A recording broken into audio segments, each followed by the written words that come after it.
Hello. Thank you for tuning in again. What a week. What a week. Not going to keep you long. Just stick with me for a few minutes. I don't like to overlap or overdo or overshoot. So just understand that I'm sensitive to the needs of people time. Ahmaud Arbery. Prayers went up all around the world because America needed that decision. Prayers was what the believer in the Trinity of the Father, Son, and Holy Ghost is all about. You must have love in order to be a believer. And too many times we don't give God or the Trinity enough respect. God changes hearts, and that's what is taking place. We all have a role to play. We all can't be at the home plate or quarterbacking a team at the same time. We can't occupy the same space. If an automobile is in this lane, unless you want to have a collision, you can't get in the same lane at the same time. I saw that just last week on the interstate. So thank God for all of the participants, all of the people that played a role. I remember when the incident first was exposed and came to SCLC office, none other than Reverend Malone out of Waycross, Georgia.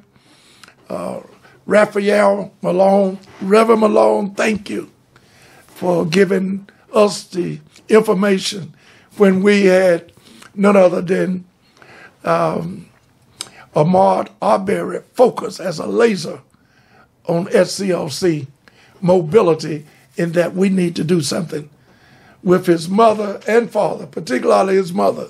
We toured all of South Georgia in 6 counties when the DA, and we knew something was going on that wasn't right, when the district attorney for Glenn County, none other than DA Jackie Johnson. When we discovered that Reverend Malone worked with SCLC, he's part of SCLC, we toured those 6 counties that was being represented by the DA. And that was the impetus of SCLC getting involved, and we traveled there many a times. But it takes a collaborative effort to bring something like this to justice. Not SCLC alone, not any organization or any individuals, other than the whole holistic approach of coming together, holistically. And thank God for your participation. Justice was served. Justice need to continue to be served.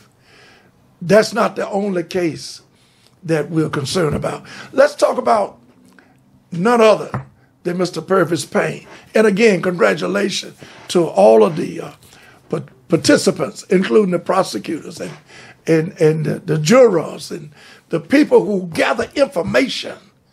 That's part of the 6 principles.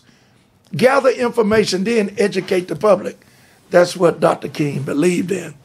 And we're doing the same thing in Memphis, Tennessee, in working with none other than Mr. Purvis Payne, who a week ago, ladies and gentlemen, was spared, got a reprieve on his life. He was supposed to have been executed a year ago, this past December. And then he was supposed to be on death row facing the same type of execution currently in the next 30 or 60 days.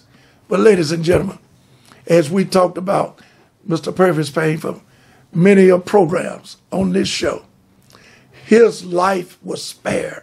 He was not exonerated from the case. We're going to have to work on that. But he was taken off a death row. Don't tell me God ain't good.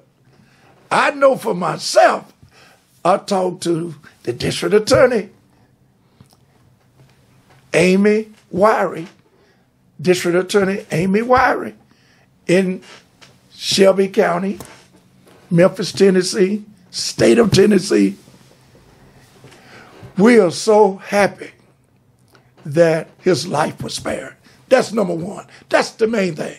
But healing is something that you can't do via Zoom or a camera. You got to be face to face. All I can say is that many of prayers went up to spare his life, number one. That was number one, not to have this man killed, murdered, executed for something that he didn't do. He would not be killed. He would not be illegally destroyed as a human being, as a family man. I know his daddy, I know his sister, I know his family. And we thank God for none other than his legal representation from Attorney Kelly Henry. Attorney Kelly Henry, thank you for you and your team and what you did in bringing about the removal of Mr. Purvis Payne. Removal took him away from death row. And now he would not be killed. His life would be spared. Thank all of the participants. It wasn't just 1, 2, 3, or 4. It was all. I went to Memphis many of times having rallies in churches on the street at the Ida B. Well erection of a statue. They had me on program, but I led the chant, Free Purvis Payne. Yeah, Free Purvis Payne. Led that chant, and the family received it and endorsed it along with myself. It was many of people. But yes, SCLC was there in the spirit of Dr. King. Again, congratulations to the legal team, to attorney, legal counsel, federal public defender, Kelly Henry. You and your team did a superb job. Thank you so much.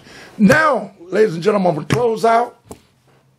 And I want you to know that we have a movement that must continue, and we can have no division. Sherwin-Williams has not been concluded. We're still going to Cleveland. I'm averaging going to Cleveland, Ohio once a week now because of Sherwin-Williams' refusal to have a black prime at the table. They have 9 white Caucasian men in partnership with them. Nobody black. Ladies and gentlemen, that is not right. We must be at the table. Economic justice must be served, must be respected for the African American and all Americans, but particularly for African Americans who've been left out of the process in terms of racism and bias on economic development. We'll talk to you next week. Hopefully we'll resolve that issue in Cleveland. But if we need to call on a national march, because Cleveland is the new Selma, Alabama now. And Cleveland knows that. We got a black mayor there, Mayor-elect, Mayor Bibbs, Mayor-elect Bibbs. And we hope that the black caucus from the state legislature, as well as our federal representatives in Congress, will be there with us as well. Thank you so much. The fight continues, and you can never rest on your laurels. God bless. The movement continues, but not without your support. Your membership with the Southern Christian Leadership Conference will help promote the initiatives, programs, and activism of the SCLC.